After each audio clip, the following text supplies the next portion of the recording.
Hi hello friends, ಎಲ್ಲರೂ ಹೇಗಿದ್ದೀರಾ? I hope ಎಲ್ಲರೂ ಚೆನ್ನಾಗಿದ್ದೀರಾ ಅಂತ ಭಾವಿಸ್ತೀನಿ. ಇದು ಬುಧವಾರದ ಬೆಳಗಿನ ವ್ಲಾಗ್ ಆಗಿರುತ್ತೆ. ಮೊನ್ನೆ APMC ಮಾರ್ಕೆಟ್ಗೆ ಹೋಗಿ ಒಂಚೂರು ಗ್ರೋಸರೀಸ್ ಎಲ್ಲ ತೊಗೊಂಡು ಬಂದಿದ್ದನಲ್ಲ, ಅದನ್ನೆಲ್ಲ ಬಾಕ್ಸಿಗೆ ಹಾಕಿಡಬೇಕಾಗಿತ್ತು. ಹಾಕಿಡ್ತಾ ಇದ್ದೀನಿ. ಹಾಗೆ ಇವತ್ತು ನೆನ್ನೆ ರಾತ್ರಿ ಒಂಚೂರು ಸ್ವಲ್ಪ ಅನ್ನ ಎಲ್ಲ ತುಂಬ ಉಳ್ಕೊಂಬಿಟ್ಟಿದೆ. ಹಾಗಾಗಿ ಅದನ್ನೇ ಬಳಸ್ಕೊಂಡು ಇವತ್ತು ನಾನು ಕಡುಬನ್ನು ಮಾಡ್ತಾಯಿದ್ದೀನಿ. ನಾವು ಈ ಕಡುಬು ಎಲ್ಲ ರೀತಿಯ ಸಾಂಬಾರು, ಚಟ್ನಿ ಕಾಂಬಿನೇಷನ್ ಚೆನ್ನಾಗಿರುತ್ತೆ. ರಾತ್ರಿ ಉಳಿದಿರೋ ಅನ್ನನ ಕೆಲವರೆಲ್ಲ ಬಿಸಾಕ್ಬಿಡ್ತೀರಲ್ವ, ಅದರಿಂದ ತುಂಬಾ ಡಿಶಸ್ ಮಾಡ್ಕೊಬೋದು ನಾವು. ಈ ಥರ ಕಡುಬು, ರೊಟ್ಟಿ, ಹಾಗೆ ಅದ್ರಲ್ಲಿ ಗಂಜಿ ಕೂಡ ಮಾಡ್ಕೊತಾರೆ. ನೀರಲ್ಲಿ ಉಳಿದಿಟ್ಟಂಥ ಅನ್ನವನ್ನು ರಾತ್ರಿನೇ ನೆನೆಸಿಟ್ಟು ಬೆಳಗ್ಗೆ ನಾವು ಅದಕ್ಕೆ ಮೊಸರು, ಸ್ವಲ್ಪ ಈರುಳ್ಳಿ ಅದನ್ನೆಲ್ಲ ಹಾಕ್ಕೊಂಡು ಗಂಜಿ ಥರ ಕುಡಿಬೋದು. ತುಂಬಾ ಅದರಿಂದ ನಮಗೆ ಪ್ರೀಬಯೋಟಿಕ್ ನಮ್ಮ ದೇಹಕ್ಕೆ ಸಿಗುತ್ತೆ. ಅದರಿಂದ ನಾನಿವತ್ತು ಅನ್ನದಿಂದ ಕಡುಬನ್ನು ರೆಡಿ ಮಾಡ್ಕೊತಾ ಇದ್ದೀನಿ ಬೆಳಗ್ಗೆ ತಿಂಡಿಗೆ. ಹಾಗೆ ತರಕಾರಿ ಸಾಂಬಾರು ಕೂಡ ರೆಡಿ ಮಾಡಿ ಇಟ್ಕೊಂಡಿದ್ದೀನಿ ನಾನು. ಇಲ್ಲಿ ಕಡುಬನ್ನು ಮಾಡೋದಕ್ಕೆ ನೋಡಿ, ನೈಟಲ್ಲಿ ಉಳಿದಿರೋ ಅಂಥ ಅನ್ನ, ಹಾಗೆ ಒಂದು ಈರುಳ್ಳಿ ಕಟ್ ಮಾಡಿ ಇಟ್ಕೊಂಡಿದ್ದೀನಿ. ಹಾಗೆ ಒಂದು 2-3 ಕರಿಬೇವಿನ ಕಡ್ಡಿ, ಹಾಗೆ ಒಂದು 5-6 ಮೆಣಸಿನ್ಕಾಯಿ, ಒಂದು ಸ್ವಲ್ಪ ಕೊತ್ತಂಬರಿ ಸೊಪ್ಪನ್ನು ಎತ್ತಿಟ್ಕೊಂಡಿದ್ದೀನಿ. ಹಾಗೆ 1 ಕಪ್ಪು ಅಕ್ಕಿ ಹಿಟ್ಟು, ಹಾಗೆ ಒಂದು ಅರ್ಧ ಕಪ್ಪು ಸಣ್ಣ ರವೆ, ಉಪ್ಪಿಟ್ಟಿಗೆ ಬಳಸ್ತೀವಲ್ಲ ಆ ರವೆನ ತೊಗೊಂಡಿದ್ದೀನಿ. ಈಗ ನಾವು ಫಸ್ಟಿಗೆ ಕರ್ಬೇವಿನ ಸೊಪ್ಪು ಮತ್ತು ಹಸಿಮೆಣಸಿನ್ಕಾಯನ್ನು ಒಂದು ಚಿಕ್ಕ ಜಾರಲ್ಲಿ ಹಾಕಿ ಸ್ವಲ್ಪ ಪೌಡ್ರ್ ಮಾಡ್ಕೊತಾ ಇದ್ದೀನಿ. ನುಣ್ಣಗೆ ಪೇಸ್ಟ್ ಆಗಬೇಕು ಅಂತ ಇಲ್ಲ, ಜಸ್ಟ್ ತರ್ತರಿಯಾಗಿ ಪೌಡ್ರ್ ಆದರೆ ಸಾಕು, ಮಿಕ್ಸಿ ಆದರೆ ಸಾಕು. ನಾವಿಲ್ಲಿ ಅನ್ನನ ಸ್ಮ್ಯಾಶರ್ ತೊಗೊಂಡು ಕೂಡ ಸ್ಮ್ಯಾಶ್ ಮಾಡ್ಕೊಬೋದು. ಸ್ವಲ್ಪ ಉದುರಾಗಿ ಗಟ್ಟಿಯಾಗಿತ್ತು ಅಂತಂದರೆ ನಾವು ಮಿಕ್ಸಿಗೆ ಕೂಡ ಹಾಕ್ಕೊಬೋದು. ನಾನಿಲ್ಲಿ ಮಿಕ್ಸಿಗೆ ಹಾಕ್ಕೊಳ್ತಾ ಇದ್ದೀನಿ. ಮಿಕ್ಸಿಗೆ ಹಾಕ್ಕೊಳ್ಳುವಾಗ ಒಂಚೂರು ನೀರನ್ನು ಹಾಕ್ಕೊಂಡು ನಾವು ಮಿಕ್ಸಿಂಗ್ ಮಾಡ್ಕೊಬೇಕಾಗುತ್ತೆ. ಜಾಸ್ತಿ ನೀರು ಹಾಕಬಾರ್ದು. ಯಾರೆಲ್ಲ ನನ್ನ ವಿಡಿಯೋನ ಫಸ್ಟ್ ಟೈಮ್ ನೋಡ್ತಾ ಇದ್ದೀರೋ ದಯವಿಟ್ಟು ಸಬ್ಸ್ಕ್ರೈಬ್ ಮಾಡಿಕೊಂಡು ಬೆಲ್ ಬಟನ್ ಕ್ಲಿಕ್ ಮಾಡ್ಕೊಳ್ಳಿ. ನಾನು ಹಾಕುವಂಥ ಎಲ್ಲ ವಿಡಿಯೋಗಳು ನಿಮಗೆ ನೋಟಿಫಿಕೇಷನ್ ಸಿಗುತ್ತೆ. ಹಾಗೆ ನನ್ನ ವಿಡಿಯೋಗಳನ್ನು ಪೂರ್ತಿಯಾಗಿ ನೋಡಿ ನಿಮ್ಮ ಅನಿಸಿಕೆ ಅಭಿಪ್ರಾಯಗಳನ್ನ ಕಮೆಂಟ್ ಬಾಕ್ಸಲ್ಲಿ ತಿಳಿಸಿ ಅಂತ ಕೇಳ್ತೀನಿ. ನೋಡಿ, ಈಗ ಒಂಚೂರು ನೀರು ಹಾಕ್ಕೊಂಡು ನಾನು ಅನ್ನವನ್ನು ಜಸ್ಟ್ ಒಂದು 2-3 ಸತಿ ಆನ್ ಆ್ಯಂಡ್ ಆಫ್ ಮಾಡಿಕೊಂಡ್ರೆ ಮಿಕ್ಸಿಯನ್ನು ಈ ಥರ ಆಗುತ್ತೆ. ನೋಡಿ, ಈಗ ಒಂದು ಪಾತ್ರೆಗೆ ಅದನ್ನೆಲ್ಲ ತಗೊಂಡು ನಾವು ಮಿಕ್ಸಿಗೆ ಹಾಕ್ಕೊಂಡಿರುವಂಥ ಅನ್ನವನ್ನು ತಗೊಂಡು ಈಗ ಅದಕ್ಕೆ ಅಕ್ಕಿ ಹಿಟ್ಟನ್ನ ಮಿಕ್ಸ್ ಮಾಡ್ಕೊತಾ ಇದ್ದೀನಿ. ನಾನಿಲ್ಲಿ ಒಂದು ಕಪ್ ಅಕ್ಕಿ ಹಿಟ್ಟು ತೊಗೊಂಡಿದ್ದೀನಿ.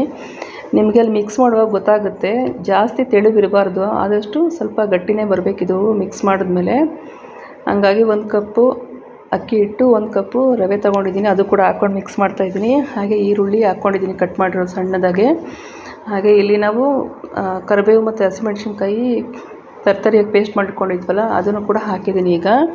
ಹಾಗೆ ಕಟ್ ಮಾಡಿರುವಂಥ ಕೊತ್ತಂಬರಿ ಸೊಪ್ಪನ್ನು ಹಾಕ್ತಾಯಿದ್ದೀನಿ. ಹಾಗೆ ರುಚಿಗೆ ಎಷ್ಟು ಬೇಕೋ ಅಷ್ಟು ಉಪ್ಪು ಕೂಡ ಹಾಕ್ಕೊಂಡೆ. ಈಗ ಇದನ್ನು ನೀಟಾಗಿ ನಾವು ಮಿಕ್ಸ್ ಮಾಡ್ಕೋಬೇಕಾಗುತ್ತೆ.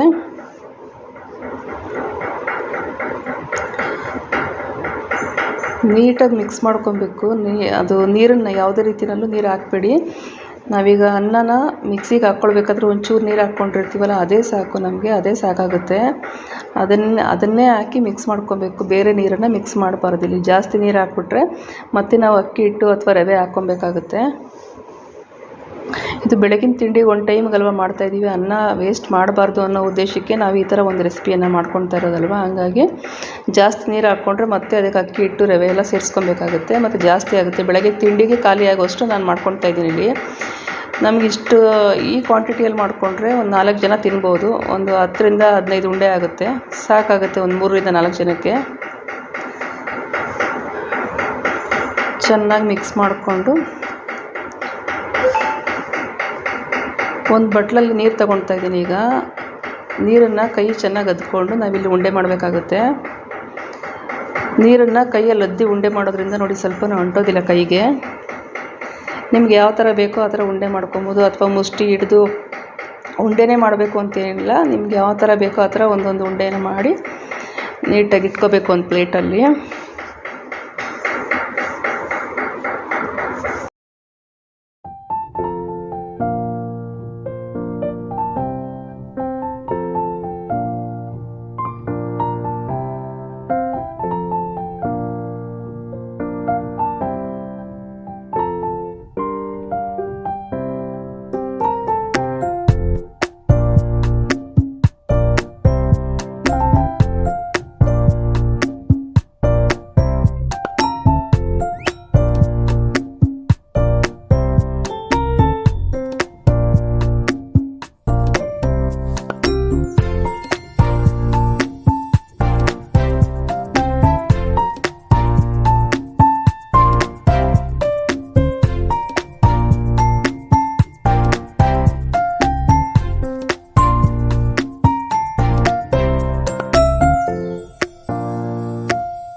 ನೋಡಿ ಎಲ್ಲ ಉಂಡೆಗಳನ್ನು ಇದೇ ರೀತಿ ನಾನು ರೆಡಿ ಮಾಡಿ ಇಟ್ಕೊಂಡಿದ್ದೀನಿ. ನಾನೀಗ ಮುಂಚೆನೇ ಒಂದು ಇಡ್ಲಿ ಪಾತ್ರೆಗೆ ನೀರು ಹಾಕಿ ಸ್ವಲ್ಪ ಕುದಿಲಿಕ್ಕೆ ಬಿಟ್ಟಿದ್ದೆ. ನೋಡಿ ಈಗ ಇಡ್ಲಿ ಪಾತ್ರೆಯಲ್ಲಿ ನೀರು ಚೆನ್ನಾಗಿ ಕುದಿ ಬರ್ತಾಯಿದೆ.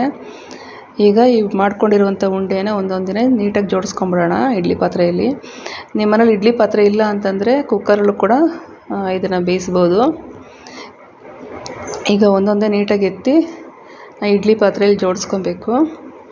ಜೋಡಿಸ್ಕೊಂಡು 10ರಿಂದ 12 ನಿಮಿಷ ಮೀಡಿಯಮ್ ಫ್ಲೇಮಲ್ಲಿ ನಾವು ಬೇಯಿಸ್ಬೇಕಾಗುತ್ತೆ ಇದನ್ನು. ನೋಡಿ ಈಗ ಬೆಂದಾಗಿದೆ. ಈಗ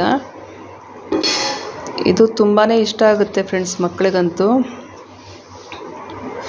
ಮತ್ತು ಉಳಿದಿರೋ ಅನ್ನನೂ ಖಾಲಿ ಆಗುತ್ತೆ. ಎಲ್ಲರಿಗೂ ಇಷ್ಟ ಆಗುವಂಥ ಬೆಳಗಿನ ತಿಂಡಿ ಇದು ನಮ್ಮ ಮನೇಲಂತೂ.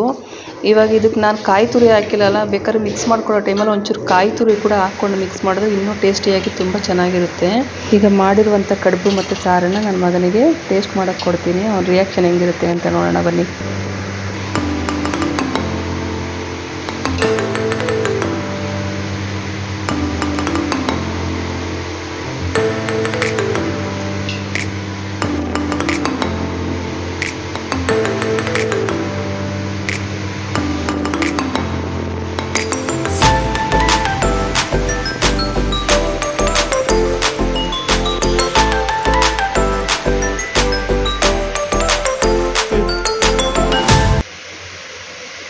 ತಿಂದ್ಬಿಟ್ಟು ಹೆಂಗಿತ್ತು ಅಂತ ಹೇಳಿ.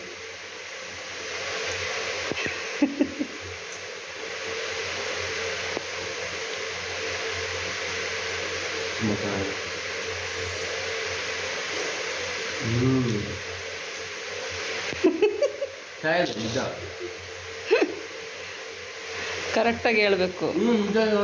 ಬೆಳಗ್ಗೆನೂ ತಿಂದಿದ್ಯಾ, ಈಗ ನೈಟಿಗೂ ಇದನ್ನೇ ತಿಂತಾ ಇದೀಯಾ?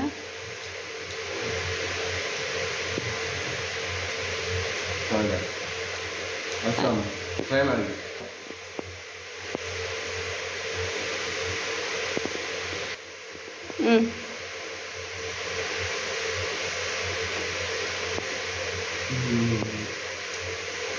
ಮನೇಲಿ ಎಲ್ಲರೂ ಟ್ರೈ ಮಾಡಿ ಹೇಗಿದೆ ಅಂತ ಕಮೆಂಟ್ ಬಾಕ್ಸಲ್ಲಿ ತಿಳಿಸಿ.